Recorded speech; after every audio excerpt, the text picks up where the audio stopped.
ទីបំផុតឃ្លាំងថ្មីរបស់យើងឥឡូវរៀបចំរួចរាល់ហើយបងប្អូនបាត់ខ្ញុំមួយរយៈនេះបងប្អូនបាយឆ្ងល់ហើយបាត់ខ្ញុំមួយរយៈធំនេះដោយសារខ្ញុំជាប់រវល់កូនតូចបាទតែកូនខ្ចីកើតហើយ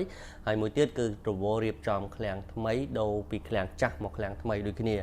ឡូវនេះបាទយើងចាប់ផ្ដើមរៀបចំរួចរាល់ហើយបាន100%ហើយអញ្ចឹងបងប្អូនដែលស្រឡាញ់ឡានស្អាតឥឡូវនេះ Home Car ត្រឡប់មកវិញជាមួយនឹងរូបរាងថ្មីក៏ដូចជាទីតាំងថ្មីតលើយជាងមុនធំជាងមុនចំណតធំជាងមុនមានប៉ុងអីឡើងជារបស់ខ្លួនឯងទាំងអស់តែម្ដងអញ្ចឹងបងប្អូនមកគឺអត់ពិបាកបារម្ភរឿងឡើងប៉ុងក៏ដូចជាចំណតដូចវគ្គមុនទេហើយបន្ទប់ទទួលភ្ញៀវក៏ស្អាតជាងមុនដែរអញ្ចឹងអរគុណមែនទែនបងប្អូនសម្រាប់ការគ្រប់គ្រង Home Car នៅពេលកន្លងមកឥឡូវនេះយើងរៀបចំរួចរាល់ហើយ100%ហើយតាំងពីបន្ទប់ Office ក៏ស្អាតជាងមុនតលើយជាងមុនធំជាងមុនក៏ដូចជាទីតាំងចំណតអីហ្នឹងអញ្ចឹងបងប្អូនដែលស្រឡាញ់ឡានស្អាតព្រោះតម្លៃល្អក៏ដូចជា